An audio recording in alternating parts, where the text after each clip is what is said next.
Hello बच्चों, मैं हूं विशाल सर। एलबीएस शिक्षण संस्थान में आपका स्वागत है। चलिए, आज कक्षा 9 के विज्ञान के टॉपिकों को हम आगे पढ़ते हैं। चलिए देखिए, कल हमने आपको पढ़ाया था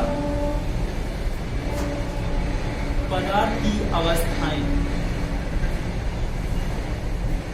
कल जो आपने टॉपिक पढ़ा था वो पढ़ा था पदार्थ की अवस्थाएं। पदार्थ की अवस्थाएं क्या होती हैं? मैंने बताया था कि पदार्थ की 3 अवस्थाएं होती हैं, ठोस, द्रव, गैस। क्या क्या होते हैं, इनसे संबंधित डिटेल मैंने दिए थे। ठोस के विषय में मैंने बताया था कि ठोस जिनका आकार एवं आयतन निश्चित होता है और ये बहुत ही दृढ़ होते हैं, इनमें बहने का गुण नहीं होता है। जो इनके छोटे छोटे कण होते हैं, जिन कणों से ठोसों का निर्माण होता है, इनके मध्य जो अंतराणु का अवकाश होता है ये बहुत कम होता है, तथा इनके मध्य जिन बल से ये बंधे होते हैं, मतलब एक कण दूसरे कण से जिस बल के कारण बंधा होता है उस बल को वैन डर वाल आकर्षण बल कहते हैं। ठोसों में ये बल बहुत ही प्रबल लगता है। बात समझ में? जो ठोस होते हैं, ठोसों को हम बहुत अधिक दबा नहीं सकते हैं। यदि बहुत अधिक प्रयास करेंगे दबाने का तो वो टूट जाते हैं। इसके बाद दूसरा मैंने आपको ठोसों की अवस्थाओं में बताया था कि जो दूसरा पदार्थों की अवस्था होती है हमारी गैस लिक्विड होती है, द्रव होती है। द्रव के संदर्भ में मैंने आपको बताया था कि इनका आकार जो होता है ये निश्चित नहीं होता है, लेकिन जो इनका आयतन होता है ये निश्चित होता है। द्रव जो होते हैं ये बहने का गुण रखते हैं। द्रव के कणों के मध्य जो वैन डर वाल आकर्षण बल होता है ये ठोस की तुलना में थोड़े से कम होते हैं, तथा साथ ही साथ जो ठोस की तुलना में जो कणों के मध्य अंतराणु का अवकाश होता है, ये अंतराणु का अवकाश द्रव में थोड़ा सा ज्यादा होता है। ठीक है। और जो द्रव होते हैं इनको हम बहुत अधिक दबा सकते हैं, और ये जो है कि इनके जो मध्य अंतराणु का अवकाश होता है ये बहुत अधिक होता है। वैन डर वाल आकर्षण बल जो होता है ये भी थोड़ा कम लगता है। तो इसकी वजह से जब आप इसे दबाते हैं तो ये आसानी के साथ दब जाते हैं। यही कारण होता है कि जो द्रव होते हैं ये तरल की अवस्था में होते हैं। ठीक है। एंड जो पदार्थ की तीसरी अवस्था मैंने आपको बताई थी वो होती है आपकी गैस। गैस के संदर्भ में मैंने बताया था कि इनका आकार एवं आयतन दोनों ही निश्चित नहीं होते हैं। साथ ही साथ जो गैस होते हैं ये भी बहने का गुण रखते हैं। ठोसों की तुलना में, द्रवों की तुलना में ये जो इनके जो कण होते हैं ये कण बहुत दूर दूर होते हैं, मतलब इनके अंतराणु का अवकाश जो होते हैं सबसे अधिक होते हैं। इनके मध्य जो वैन डर वाल आकर्षण बल होता है ये सबसे कम होता है। बात समझ में? तो इन तीनों अवस्थाओं को हमने देखा था। आज हम देखेंगे पदार्थ की अवस्था में परिवर्तन। पदार्थ की अवस्था में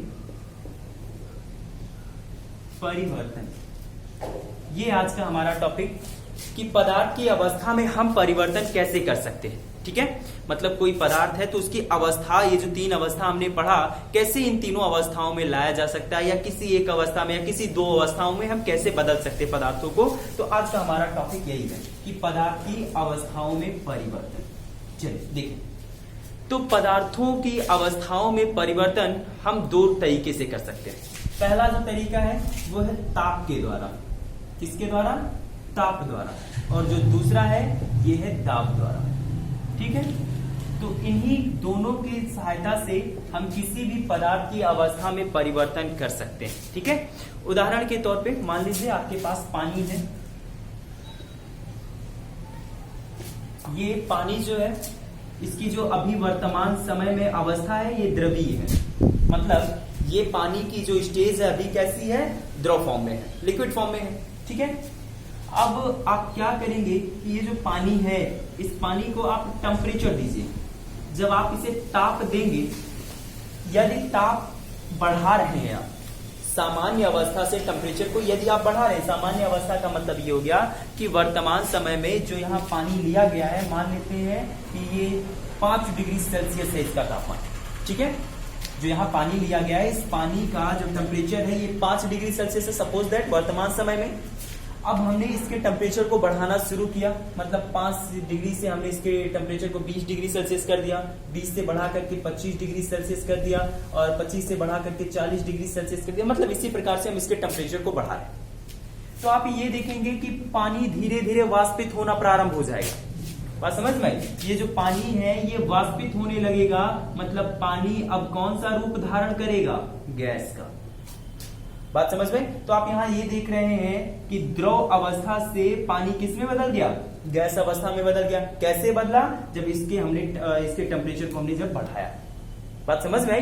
तो जब आप ताप में बदलाव करते हैं, ताप में परिवर्तन करते हैं, तो ताप में परिवर्तन करने के कारण जो हमारा पदार्थ होता है ये अपनी अवस्थाओं में परिवर्तन करता है। बात समझ में आई? ठीक है, तो अब हम देखते हैं कि ताप के द्वारा पदार्थों की अवस्थाओं में परिवर्तन हम किस रूपों में कर सकते हैं, कैसे कर सकते हैं। तो टॉपिक का नाम है ताप का प्रभाव, पदार्थों पर ताप का प्रभाव। ठीक है, चलिए देखिए पदार्थों पर ताप का प्रभाव कैसे होता है। सबसे पहली बात कि मैंने आपको बताया कि प्रत्येक पदार्थ का जो निर्माण होगा ये परमाणु से होगा। किससे होगा? परमाणु से होगा, कणों से होगा। बात समझ में आई? ठीक है, और जितने भी पदार्थ होते हैं सब कण, पदार्थों के कण एक दूसरे से आपस में इकट्ठा होकर के आपस में मिल करके पदार्थों का निर्माण करते हैं।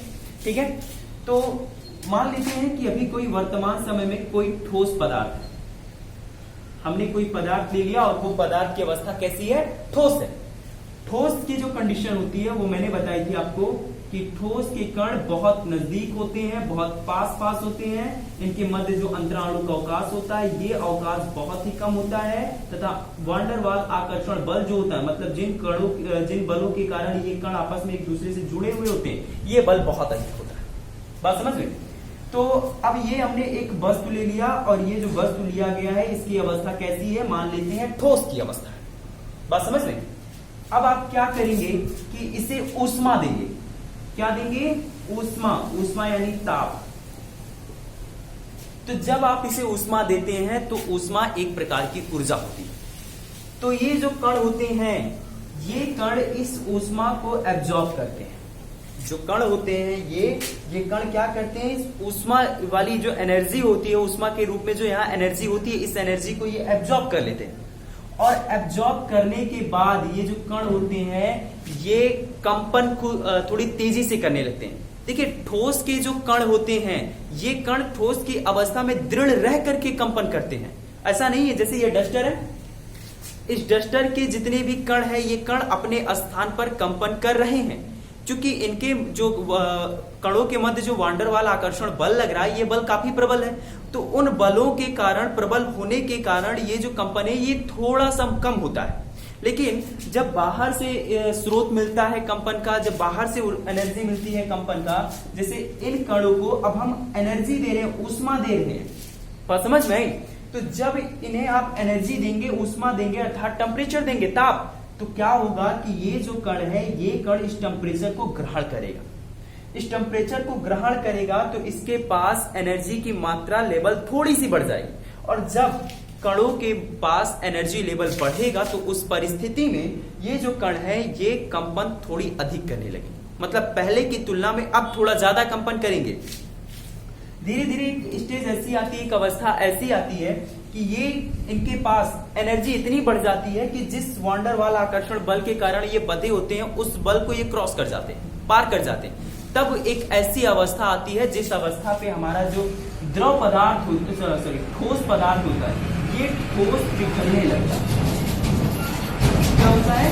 पिघलने लगता है। बात समझ में? ठीक है, जब आप ऊष्मा देते हैं, टेम्परेचर देते हैं तो ऊष्मा को ये कण ग्रहण करते हैं और कंपन करने लगते हैं, और कंपन पहले की अवस्था से थोड़ा अधिक करने लगते हैं, थोड़ा अधिक कंपन करने लगते हैं। साथ ही साथ ये कण इस एनर्जी को एब्जॉर्ब करके जिस वान डेर वाल आकर्षण बल के कारण ये आपस में बंधे होते हैं उस बल को ये तोड़ देते हैं। और तोड़ने के बाद ये थोड़ा तेजी से गति करने के लिए, कण जो है कंपन करने के लिए ये फ्री हो जाते हैं। और जब ये फ्री हो जाते हैं तो एक परिस्थिति ऐसी आती है कि जो ठोस होता है ये पिघलने लगता है, और जब ये पिघलने लगता है तो ये इसकी जो स्टेज होती है, जो अवस्था हो जाती है, वो द्रव से लिक्विड, ठोस से बदल करके लिक्विड फॉर्म में आ जाती है। बात समझ में? ठीक है, तो आप देख रहे हैं कि अवस्था में जो परिवर्तन हो रहा है वो कैसे हो रहा है? ताप के द्वारा हो रहा है। बात समझ में? तो अब हम ताप के प्रभाव में कुछ विशेष परिभाषाओं को पढ़ेंगे, जो परिभाषाएं अवस्था परिवर्तन के लिए होती है। चलिए देखिए, इसमें से हम पहला परिभाषा पढ़ते हैं, पहले डेफिनेशन को पढ़ते हैं, गलनांक। ताप का प्रभाव, इसमें पहला जो परिभाषा है ये है गलनांक। गलनांक क्या होता है? चलिए देखिए, वह ताप जिस पर कोई ठोस पिघलने लगता है। बात समझ में? वह ताप जिस पर कोई ठोस पिघलने लगता है उसी ताप को हम लोग उस ठोस का गलनांक कहते हैं। एक बार लैंग्वेज फिर से देखिए, वह ताप जिस पर कोई ठोस पिघलने लगता है उस ठोस का गलनांक कहलाता है। बात समझ में? ठीक है। जो दूसरा परिभाषा हमको पढ़नी है इसका नाम है क्वथनांक।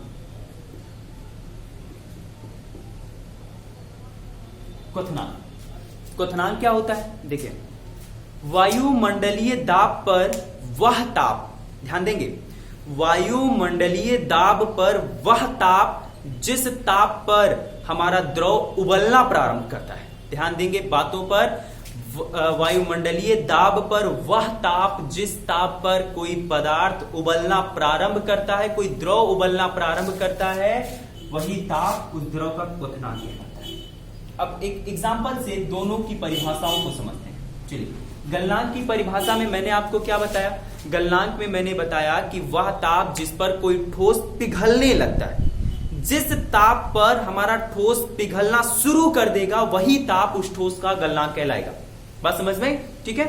और वायुमंडलीय दाब पर, अब सबसे पहले समझ लेते हैं कि वायुमंडलीय दाब क्या है।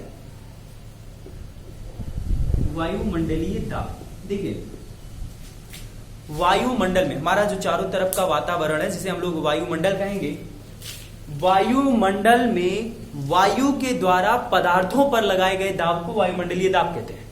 बात समझ में? वायुमंडल में वायु के द्वारा पदार्थों पर लगाए गए दाब को वायुमंडलीय दाब कहते हैं। दाब एक्चुअली एक बल है।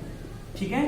दाब क्या है? दाब एक बल है जो किसी सतह पर अभिलंबोत, उसके एकांक क्षेत्रफल के अभिलंबोत लगता है। ठीक है। दाब एक बल होता है। कैसा बल होता है? दाब एक ऐसा बल है जो किसी सतह के एकांक क्षेत्रफल पर अभिलंबोत कार्य करता है। बात समझ में? तो दाब एक बल होता है। तो वायुमंडलीय दाब जो होता है ये भी एक बल है। किस प्रकार का बल है? वायुमंडल में वायु के द्वारा पदार्थों पर लगाए गए दाब को हम लोग वायुमंडलीय दाब कहते हैं। और वायुमंडलीय दाब का जो मात्रक होता है ये एटीएम होता है। एटमॉस्फियर इसको पढ़ते हैं। क्या पढ़ते हैं? एटमॉस्फियर। इसको एटमॉस्फियर पढ़ते हैं। बात समझ में? ठीक है। और इसको हिंदी में वायुमंडल कहते हैं, जो वायुमंडलीय दाब का मात्रक होता है। तो ये हो गया आपका वायुमंडलीय दाब। बात समझ में? ठीक है। तो गलनांक क्या होता है? परिभाषा इसकी हमने आपको बताई कि वह ताप जिस पर कोई ठोस गलना प्रारंभ कर देता है, पिघलने लगता है, उसी ताप को हम लोग उस ठोस का गलनांक कहते हैं। बात समझ में? ठीक है। क्वथनांक क्या होता है? वायुमंडलीय दाब पर, वायुमंडलीय दाब पर वह ताप जिस ताप पर हमारा द्रव उबलना प्रारंभ करता है, जिस टेम्परेचर पर द्रव उबलना शुरू हो जाएगा उसी टेम्परेचर को हम लोग उस द्रव का क्वथनांक कहते हैं। बात समझ में आई? ठीक है। तो गलनांक और क्वथनांक दोनों ही एक प्रकार के टेम्परेचर हैं, एक ताप है। ठीक है। इन दोनों से ही हमारे जो पदार्थ होते हैं इनकी अवस्थाओं में परिवर्तन होता है। बात समझ में? ठीक है। एक बार लैंग्वेज को फिर से देखिए। हम लोग टॉपिक पढ़ रहे हैं ताप का प्रभाव के द्वारा पदार्थों का जो एक रूप से दूसरे रूप में रूपांतरण होता है, मतलब पदार्थ एक अवस्था से दूसरे अवस्था को कैसे रिप्रेजेंट करता है, इसी टॉपिक को पढ़ रहे हैं। तो इस टॉपिक में हम आपको अभी बता रहे हैं गलनांक क्या होता है, क्वथनांक क्या होता है। क्योंकि गलनांक और क्वथनांक जो होते हैं इन्हीं की सहायता से हम पदार्थों की जो अवस्थाएं होती है इनमें रूपांतरण कर सकते हैं। ठीक है। तो गलनांक क्या होता है? वह ताप जिस पर कोई ठोस पिघलना शुरू करता है गलनांक कहलाता है। बात समझ में आई? ठीक है। क्वथनांक क्या होता है? वह ताप वायुमंडलीय दाब पर, यहां ध्यान देंगे कि जो दाब होना चाहिए वो वायुमंडल का होना चाहिए, अनिवार्य है, कंपल्सरी है। तो वायुमंडलीय दाब पर, ठीक है, वह ताप जो जिस ताप पर द्रव उबलना प्रारंभ करता है उसे हम लोग उसका क्वथनांक कहते हैं। बात समझ में? ठीक है। अगला हमको जो टॉपिक पढ़ना है वो पढ़ना है दाब का प्रभाव। दाब का प्रभाव।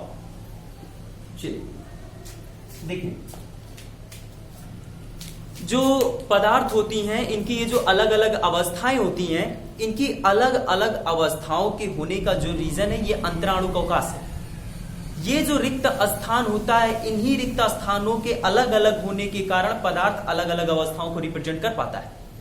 अगर पदार्थों के जो कण हैं, इनके मध्य के जो अंतराणु का अवकाश है, ये स्थिर रहे, ये अस्थायी रहे, तो पदार्थ कभी भी अपनी 3 अवस्थाओं को रिप्रेजेंट नहीं कर सकता है। बात समझ में? ठीक है।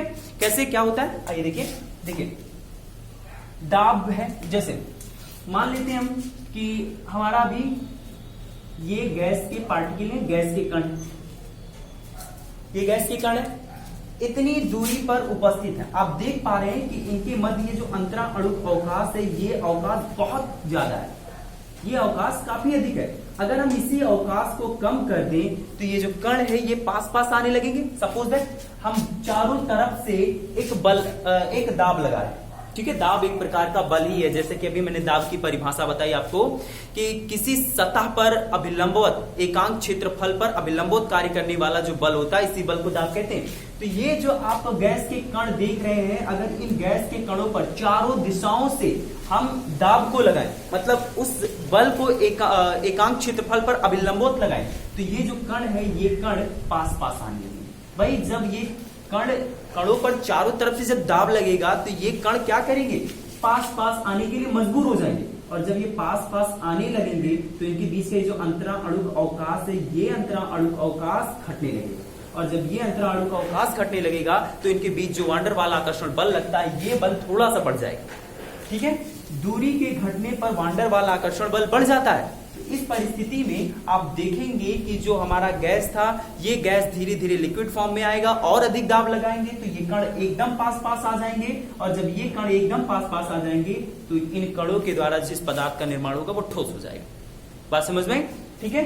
तो दाब के प्रभाव से क्या समझ में आता है हमको कि पदार्थ जो अपनी अलग अलग अवस्थाओं को रिप्रेजेंट करता है, उनकी ये अलग अलग अवस्थाएं अंतराणुक अवकाश पर निर्भर करती हैं।